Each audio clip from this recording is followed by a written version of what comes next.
Attention, les opinions que vous allez entendre dans ce podcast sont le fruit d'une intense réflexion, mais d'absolument aucune recherche concrète, comme toute émission de débat divertissement qui se respecte.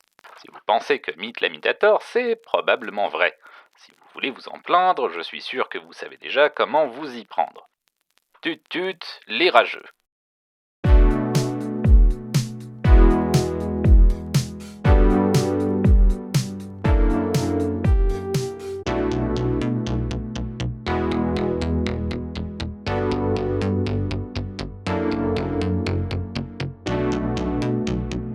Salut tout le monde et bienvenue dans Hot Takes et Slow Burn, le podcast qui distille les cerveaux et rince les opinions. Je suis Mythe la Mythe, j'ai beaucoup de choses à dire, j'ai que ça à foutre, et pour cette première émission hors série, je suis à nouveau rejoint par Émilie. Salut Émilie. Salut Mythe la Mythe. Salut tout le monde.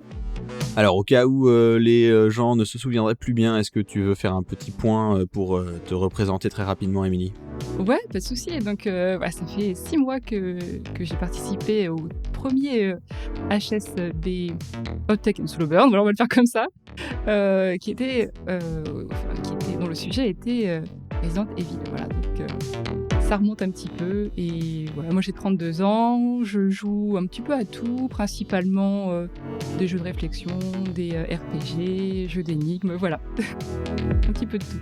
Très très bien. Et pour cette émission, on va pas tout de suite parler de jeux vidéo, peut-être qu'on va en parler, peut-être pas, mais la raison pour laquelle c'est un hors-série, c'est qu'on va inaugurer un nouveau format pour Hot Takes et Slow Burn, et ce nouveau format va partir de quelque chose qui n'est pas directement en rapport avec le monde du jeu vidéo. Et ça va être la raison pour laquelle c'est un hors-série. Je n'ai pas encore de nom pour ce format. N'hésitez pas à dire sur les réseaux sociaux si vous avez une idée de nom pour le format de cette émission. Ça nous intéresse. Et c'est un format où nous allons non pas explorer un sujet pour en tirer la substantifique moelle sous forme de hot take, comme par exemple quand j'ai eu l'audace de dire, le courage, la vision, de dire que Sonic 2 était un petit peu l'ancêtre des roguelikes modernes, ou que Donkey Kong Country 3 était le premier jeu Nintendo 64, et je continue de le penser. Non, cette fois-ci, nous allons analyser la hot take de quelqu'un d'autre, et nous allons voir ce qu'on peut en tirer justement. Est-ce que tu es prête ? Je suis tout à fait prête. Excellent. Et donc, la hot take que nous allons analyser ce soir, pour cette émission, oui, parce qu'on enregistre ça le soir, vous voyez un petit peu le derrière... Les coulisses. derrière les coulisses. Donc il se trouve que dans la ville où j'habite, il y a, pas très loin de là où je travaille d'ailleurs, un mur sur lequel est affichée une phrase sous forme de lettres métalliques qui sont plantées dans un mur de bâtiment, et et la phrase qui est affichée est en elle-même une hot take que je trouvais particulièrement intéressante et particulièrement riche en contenu. Et je me suis dit que c'était quelque chose que nous allions pouvoir explorer ensemble, surtout que tu as eu l'occasion de la voir de tes yeux et d'en observer toute la magnificence. Donc c'était à la fois le sujet rêvé pour lancer ce format, et tu étais l'invité idéal pour m'accompagner dans cette nouvelle aventure. Ravie d'être à bord et de voir ce que ça va donner. Alors, ce que je te propose, c'est que dans la mesure où tu as une capture, une magnifique photo de cette hot take, normalement, que je t'ai envoyée, est-ce que tu nous ferais pas une petite description de cette hot take sous forme de lettres métalliques plantées dans un mur ? Eh bien, donc là, j'ai devant moi cette fresque sur ce petit muret, bon, un petit peu avec de la mousse au sol. Et tout en haut, je vois cette inscription que je cite: « Derrière chaque réussite, il y a un rêve, l'audace ». Mais ça ne suffit pas de la lire, il faut vraiment analyser la ponctuation, l'écriture, enfin tout le décorum là. Donc on a derrière chaque réussite, virgule, retour à la ligne, majuscule, bon. Il y a un rêve, point de suspension, l'audace avec un A majuscule et en italique et en beaucoup plus grand, plus d'écriture beaucoup plus grande. Et quand même un point parce qu'on se respecte. Il y a quand même un fin à la fin d'une phrase. Quelques phrases soit-elle. Ouais, effectivement, c'est une description parfaite, hein. Le mur est de couleur blanc cassé et les lettres métalliques sont en métal probablement peint en noir. Voilà, on est sur un parking, Et je peux on préciser. est sur un petit parking. On est sur un petit parking habilement dissimulé derrière un feu tricolore.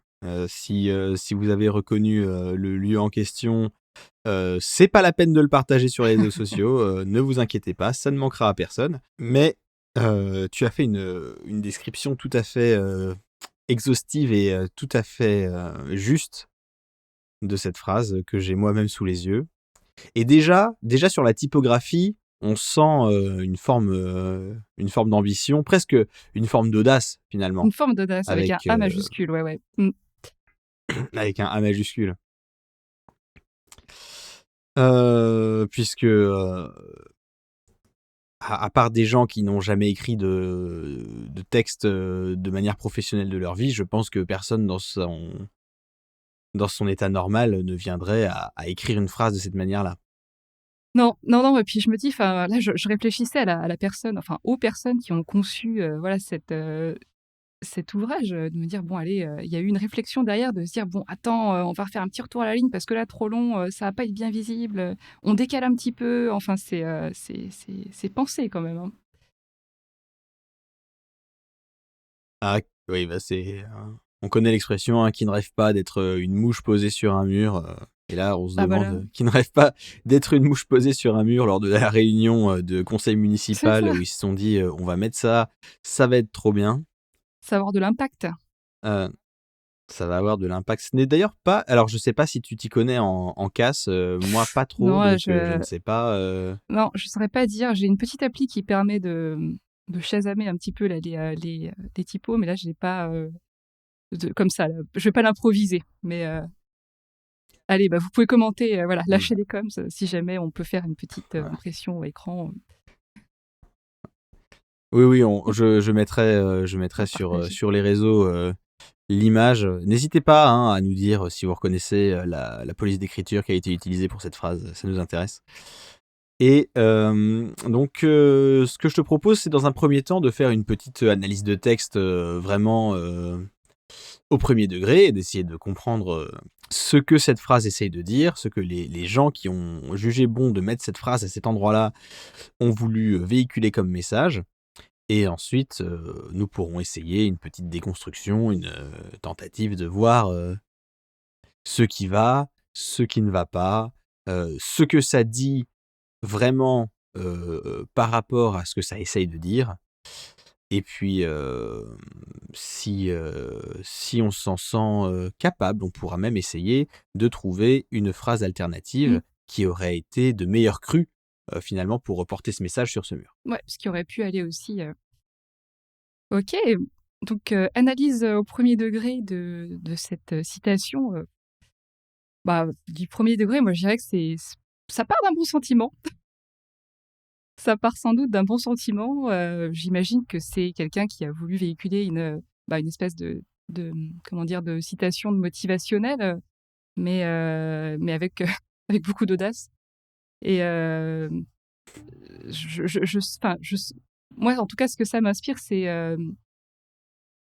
alors ça m'inspire 2 choses, mais qui vont un peu dans le même sens, quoi. C'est, bon, quelque chose qui aurait vraiment trait avec la réussite scolaire, académique, voilà, ou professionnelle, en fait, quoi. Enfin, très, LinkedIn, business, quoi. Je vois bien ça, Ah oui. tu vois, sur les espèces là de posters là avec un fond noir et puis, un gars qui saute entre 2 falaises là ou qui grimpe je sais pas, un glacier, avec un petit pic là, écrit en noir enfin en blanc en dessous, c'est en tout cas ce que ça m'inspire, dans le fond. Ah oui, oui, bah, je suis bien d'accord qu'il y a ce côté très culture LinkedIn, hein, Mmh mh. avec ces gens qui parlent de leur routine, lever à 4 heures du mat, faire du yoga, prendre un smoothie dégueulasse, et puis aller travailler 18 heures d'affilée avec le sourire. Ouais, c'est ça, ouais, c'est forcing un petit peu de, voilà, enfin, en fait, c'est ce qui est hyper exclusif aussi, c'est derrière chaque réussite, quoi. C'est-à-dire que toute réussite, a impliqué de l'audace à un moment donné, quoi et un rêve. Enfin, on sait pas, l'un ou l'autre, enfin, on sait pas. C'est pas très Ah, clair. Syntaxiquement, ne, ne, c'est foireux, hein. ne nous Pardon. avançons pas trop, ne partons pas trop vite en besogne. L'analyse technique de la phrase va venir après. Ne mettons pas la charrue avant les bœufs. Là où moi je voulais faire te rejoindre finalement sur ce que tu disais qui me semble tout à fait juste, c'est qu'en fait ça me fait vraiment penser, euh, toujours en analyse premier degré, vraiment à la vieille pub pour la Française des Jeux qui disait 100% des Mmh. gagnants ont tenté leur chance. Ouais, ouais, pour moi, c'est un petit peu des citations, un peu interchangeables, quoi. C'est, derrière chaque, inséré mot-clé, il y a un ou une inséré mot-clé, point de suspension et puis le mot qu'on veut. Enfin, c'est structurellement assez interchangeable, je trouve, hein. C'est vrai que c'est un petit peu passe-partout tout en ayant cette espèce d'ambition littéraire avec les points de suspension, l'audace écrit en plus grand et en italique, Ouais, un petit peu comme une réponse à la fois surprenante et évidente à l'énigme posée par mais qu'est-ce qui se cache derrière chaque réussite. Il y a vraiment une volonté stylistique au point qu'on peut se demander si finalement les gens qui ont voulu mettre ça en place ne se sont pas dit on aime bien cette phrase de la pub de la Française des Jeux, mais on peut pas l'écrire telle quelle sur le mur. c'est ça. Ouais, Et c'est comment pourrait-on alors, la reformuler, ouais, parce que afin enfin, bon, de nous l'approprier. j'avoue que comment dire, cherché sur, Google avec les, brackets là et j'ai rien trouvé. Enfin, j'ai trouvé, 2-3 petites, 2-3 petits résultats, mais rien. Enfin, disons qu'il n'y a pas d'auteur ou d'autrice attesté. Enfin, il y en a une forcément, mais en tout cas, j'ai pas trouvé de résultats pertinents, quoi. Bon, mais franchement, j'ai trouvé des choses très similaires et ouais, je me suis dit, ok, on est là, quoi, dans les, tu sais, recueils de 100 citations de motivation, de rêve, enfin. Ah, on est complètement dans cet état d'esprit-là, avec probablement une bonne intention, hein, l'idée Ouais, d'inspirer les gens à faire preuve ouais, ouais. d'audace Mm. et à empoigner leurs rêves à pleine main, mordre la vie à pleines dents, une espèce de, une espèce d'épicurisme qui ne dit pas son nom et qui est peut-être Mm. un peu plus policé que l'image qu'on se fait de l'épicurisme, hein, parce Mm, mm. qu'après on va avoir Jean-Michel Lagrec de Philo qui va nous expliquer qu'en fait Épicure était quelqu'un de très austère et c'est pas du tout le but de ce qu'on essaie de dire ici. Nous ne sommes pas un podcast d'analyse de textes philosophiques. Nous sommes un simple podcast qui essaye de distiller les cerveaux et de rincer les opinions Voilà. de manière artisanale. Et la vie propose elle-même des hot textes, alors faut la saisir, hein, voilà, Exactement. l'opportunité. Carpe hot takes. Texte, voilà, hashtag, voilà, c'est des. Et donc, ouais, on est à peu près d'accord sur le constat de l'intention. Je pense qu'elle est assez transparente vis-à-vis de cette phrase. Maintenant, on va essayer justement de changer de casquette et de faire un petit peu plus de critique littéraire au sens technique du terme pour, pour voir comment cette phrase essaye de transmettre son message et pourquoi elle échoue aussi spectaculairement. Allons-y. Alors, est-ce qu'il y a quelque chose qui, toi, t'a sauté aux yeux, t'a inspiré, t'a donné envie d'émettre un premier commentaire vis-à-vis de la manière dont cette phrase est faite? Alors là, on parle vraiment syntaxiquement, quoi, hein. Enfin, Alors, on peut parler ou de structurellement, enfin, syntaxe, on ouais. peut parler de structure, on peut parler de vocabulaire. Ouais. Bon, alors après, là, c'est peut-être parce que bon, la ponctuation, là, elle me choque un peu. Là, c'est les points de suspension. Moi, j'aurais plutôt vu des points superposés, mais bon, là, c'est la petite critique juste un peu gratuite, quoi. Mais ouais, enfin, bon, je sais pas par où commencer, c'est terrible. Euh, si peu de mots et tant de choses à dire, c'est Enfin, bon, là, j'ai le Ah, mot c'est rêve là presque. qui me revient. Enfin bon, Oui, voilà, alors si on vas-y. sort un peu plus l'artillerie critique, quoi, tout ce qui est bon, coach, enfin vocabulaire un peu de coach ou quoi, rêve, enfin ça se pose là et c'est souvent un mot qui ressort et enfin bon, rêve, réussite et audace, hein, honnêtement, mais rêve, on n'en a pas encore parlé, on a pas mal parlé de l'audace là, qui était un petit peu mis en avant, faut dire aussi, mais C'est vrai. qu'est-ce qu'un rêve, quoi? Enfin, je veux dire, bon, c'est extrêmement flou en fait, quoi. Derrière chaque réussite, il y a un rêve. L'audace, enfin déjà, on n'arrive pas trop à savoir si l'audace est un rêve. Enfin, tu vois, c'est pas clair, hein. C'est pour ça que c'est les points de Alors, suspension et le rêve. Là, c'est le milieu de la phrase qui me choque. c'est vrai qu'il y a un côté choquant. Après, si cet épisode était sponsorisé par Squarespace, je te dirais qu'un rêve est une grande idée qui n'a pas encore de site web, mais dans la mesure où nous ne sommes pas sponsorisés, je ne vais pas le dire. Et là, je viens de faire une prétérition pour nos Mm. amis de la team analyse littéraire. Donc oui, alors on va commencer par là. On va commencer par là. L'audace, c'est une caractéristique personnelle, éventuellement un descripteur d'une action, Mm. mais ça n'est pas un C'est rêve ça, ouais. parce que Mm. un rêve, c'est euh, soit un processus biochimique qui génère des sensations pendant le sommeil, Mm. soit une aspiration, euh, un objectif, un but, et ou Un souhait, enfin, ouais. Mm. Ce, un ce, souhait. C'est ce vers quoi on aspire. Mais enfin, il y a pas de lien direct, quoi. Enfin, c'est pas ah non. spécialement corrélé, quoi. Mm. L'audace, je pense que il est incorrect à un niveau d'une profondeur difficilement mesurable d'assimiler l'audace à un rêve ou de dire que un rêve peut être l'audace. Et là où ça devient particulièrement terrible, c'est que si quelqu'un rêve de faire preuve d'audace, une personne rêve d'être audacieuse, alors dans ce cas-là, c'est qu'elle n'est pas audacieuse Mm.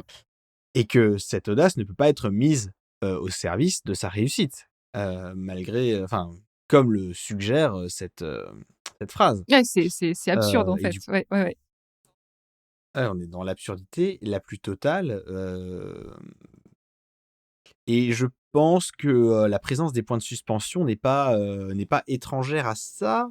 Je pense que quelqu'un était au courant que c'était absurde lors de l'élaboration de cette phrase et a jugé bon de mettre ces points de suspension, lui mettre des points superposés pour dissimuler le côté absurde en Mm. présentant ça plus comme quelque chose, comme un secret, quelque chose qu'on murmure, quelque chose qu'on déclare à ses enfants sur son lit de mort, Ouais, comme quelque chose qui a de la gueule, mais comme ouais.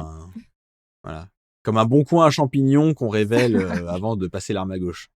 Ouais, parce que enfin, là, je me suis un peu amusée mentalement à changer les mots, à interchanger certains mots. Alors, pas tous les mots, sinon ça deviendrait n'importe quoi, mais si tu le lis comme ça, derrière chaque rêve, il y a une réussite, l'audace.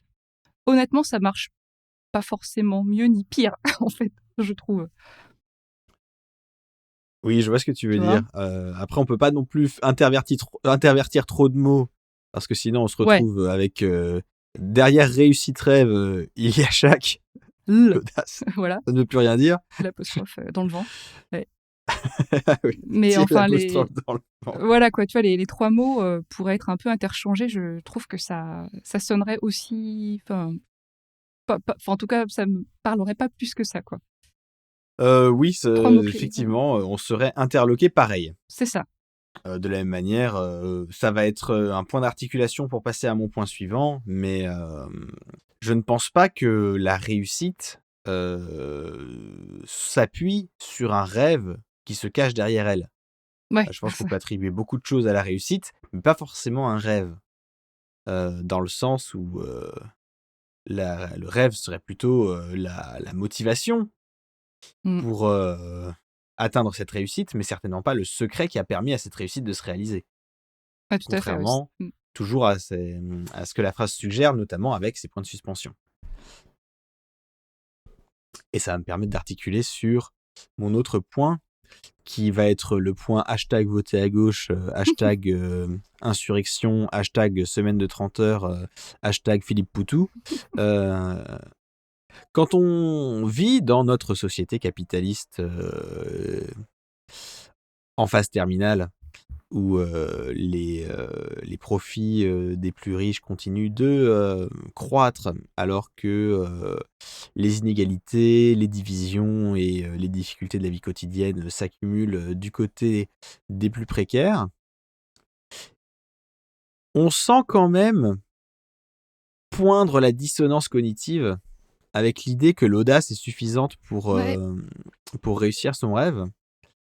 Alors qu'à côté de ça, on est face à une bourgeoisie, hein, on va dire les mots, qui marche sur l'héritage, avec des gens qui récupèrent des sommes colossales juste parce qu'elles ou ils sont bien nés, euh, des projets d'entreprise qui peuvent se lancer parce qu'il y a un filet de sécurité financier d'une épaisseur telle que même la princesse au petit pois serait en difficulté face à ça.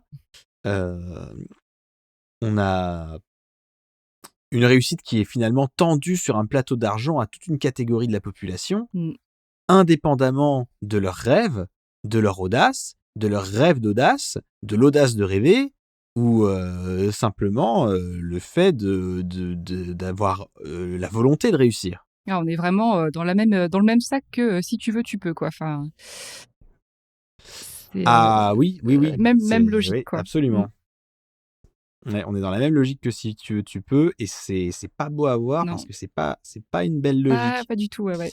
Ah, le mot est lâché, hein, côte de droite, hein. C'est vraiment si tu veux, tu peux. Si tu réussis pas, c'est que t'es pas assez audacieux. Enfin, et c'est la seule condition, quoi. Si t'es- Enfin, c'est Ouais, vraiment c'est derrière ça. chaque réussite, quoi. Enfin, le chaque aussi me Ah bah me choque, hein, pour faire une c'est là allitération. que le bas blesse, oui. Voilà.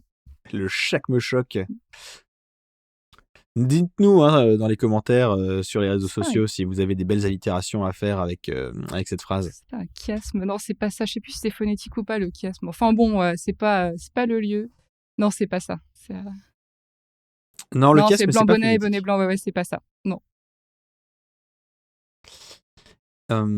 Et donc, oui, phrase complètement de droite, hein, ça va être difficile à dissimuler, même au meilleur des intentions. Notamment parce que dans une société plus juste, plus égalitaire, avec une meilleure redistribution des richesses, il n'y aurait pas besoin de chercher à réussir et il n'y aurait pas besoin spécialement d'audace pour avoir le droit de mener la vie à laquelle on aspire. Donc, on est bien d'accord sur ce point-là. Au-delà du côté chaque réussite qui est un petit peu qui laisse un mauvais goût, un mauvais arrière-goût dans la bouche, il y a un autre truc. C'est que on peut probablement aussi parler de ce qu'on appelle le biais du survivant avec cette phrase, parce que je pense qu'il est assez facile de trouver des exemples de gens qui ont fait preuve d'audace et à qui la chance a souri et qui ont obtenu leur réussite grâce à leur audace.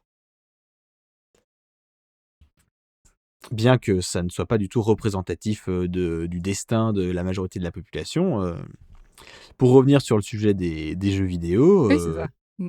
je pense par exemple à Electronic Arts, hein, qui dans un de ses derniers jeux de MMA, de Ultimate Fighting, avait sorti le jeu comme d'hab, quoi. Donc c'était toujours le même jeu de Ultimate Fighting que les autres années, avec juste des meilleurs graphismes, tout ça. Et puis, au bout de quelques semaines, une fois que les premières ventes avaient été faites et une fois que les critiques étaient sorties sur les sites de journalisme, il y a eu une petite mise à jour pour ce jeu qui a intégré des publicités pendant le jeu, entre Ah deux ouais, rounds. sale. Donc, t'es en train de savater un type torse nu avec un bouc, comme je me représente tous les pratiquants de MMA.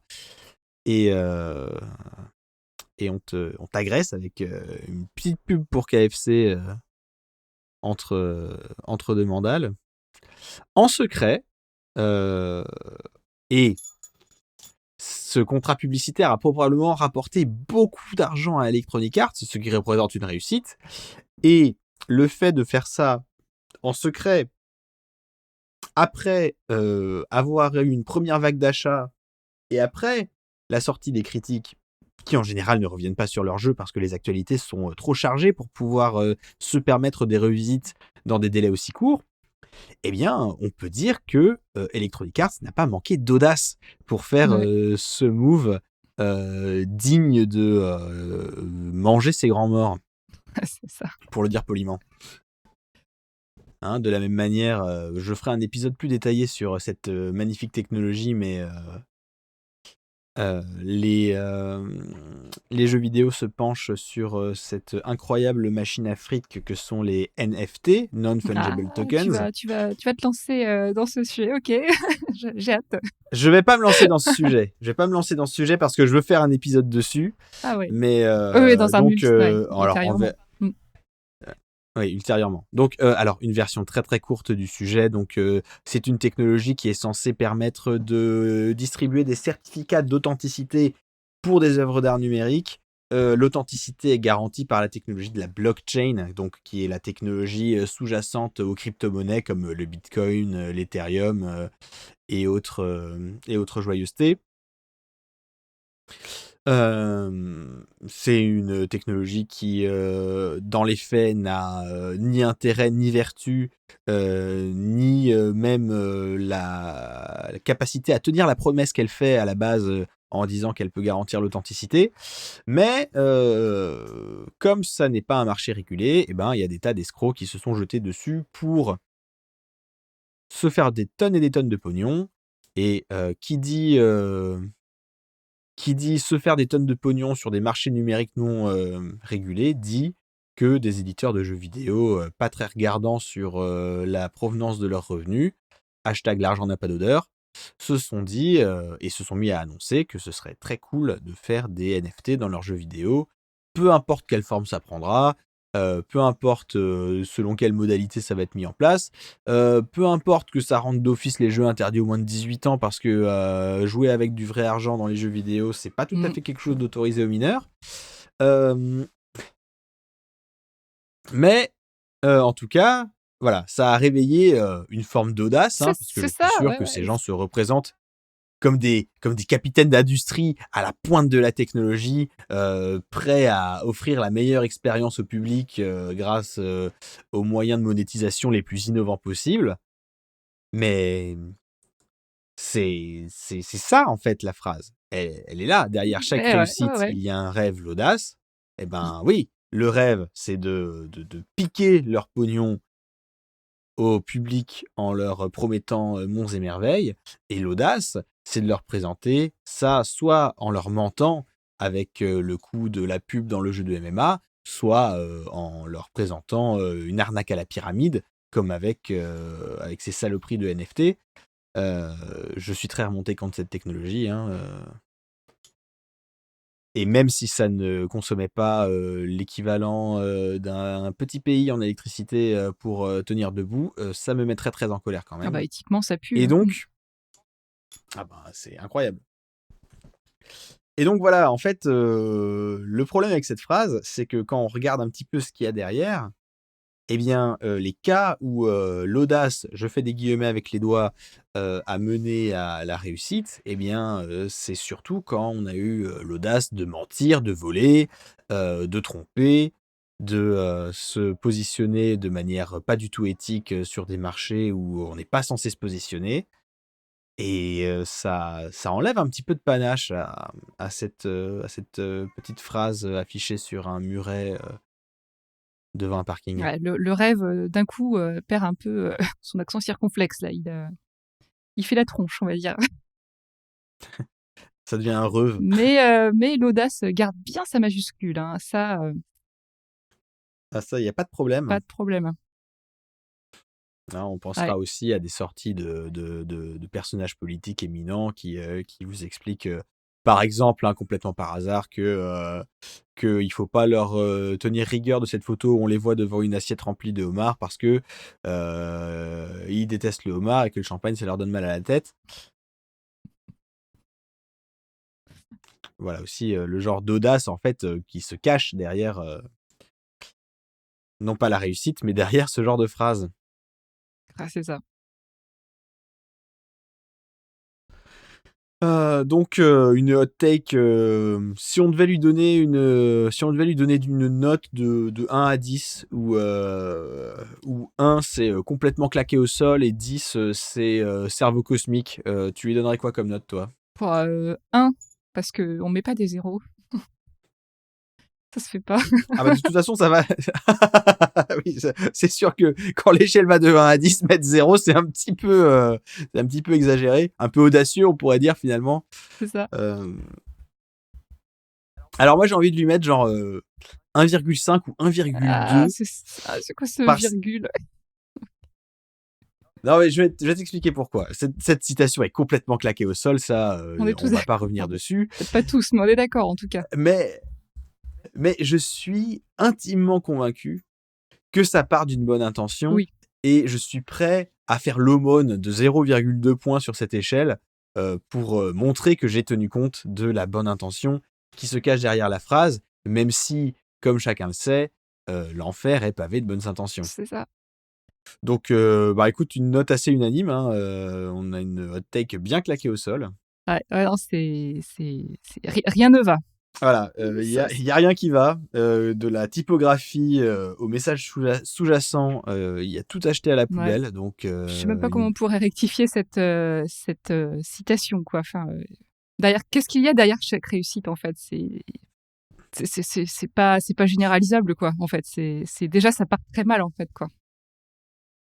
oui, je pense que si on voulait sauver une partie de l'essence du message, on pourrait dire quelque chose sans chercher à être dans la poésie grandiloquente, simplement dire que il ne faut pas avoir peur de se lancer et que y a pas finalement il y a pas de vrai risque, enfin, sauf quand il y a un risque financier à investir tout son capital dans une entreprise complètement vouée à l'échec. Mais bon, ça c'est aussi la face cachée du grand jeu du capitalisme, hein.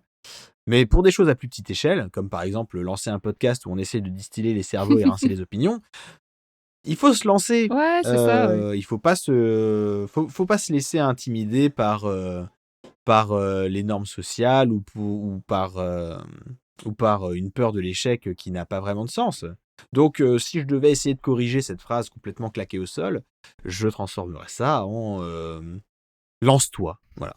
Ah, bah, Une magnifique injonction en 2 mots. ah, je trouve ça un peu trop ferme, hein. Moi, j'aurais bien vu un truc du genre, bon, du style, vas-y, tente si tu veux. Tu vois, t'es pas obligé, quoi. Pas l'impératif. L'impératif, je trouve ça sévère, là, quand même. Alors, c'est vrai, surtout que je me suis rendu compte que lance-toi, on pourrait traduire ça par just do it. Oui, j'ai pensé à Nike aussi, ouais, Et ça- je me suis dit, bon, et- plagiat. Mais ouais. Vas-y, essaye, si tu oui, veux. voilà, essaye Teste des à, trucs. à ton Je sais pas. rythme. Ou Teste simplement des trucs. Teste des trucs. rien écrit sur le mur, quoi, je sais pas.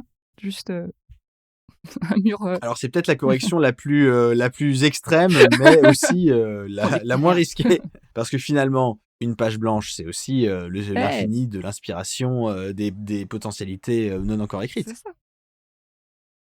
Et finalement, est-ce que ça c'est pas un beau rêve par C'est un l'audace? rêve, ouais, j'allais le dire, ouais. Et c'est une réussite. Peut-être. Voilà. Nous n'aurons pas le temps de nous demander si Francky Vincent avait eu l'audace de réaliser son rêve de Francky Vincent le restaurant. Vous pourrez en débattre avec passion dans les commentaires, hein, n'hésitez pas sur les réseaux sociaux @takesburn. Donc on va s'arrêter là pour cette émission. Merci encore de m'avoir rejoint une nouvelle fois, Émilie, c'était fort agréable. Au plaisir d'avoir inauguré ce nouveau format.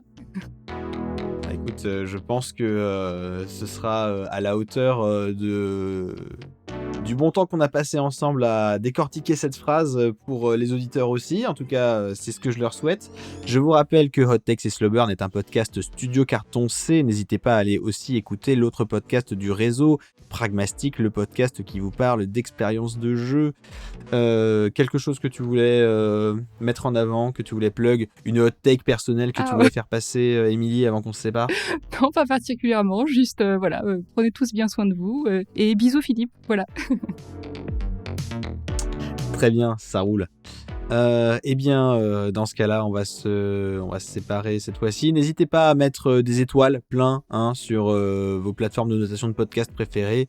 Ça fait de mal à personne et c'est cool pour le référencement.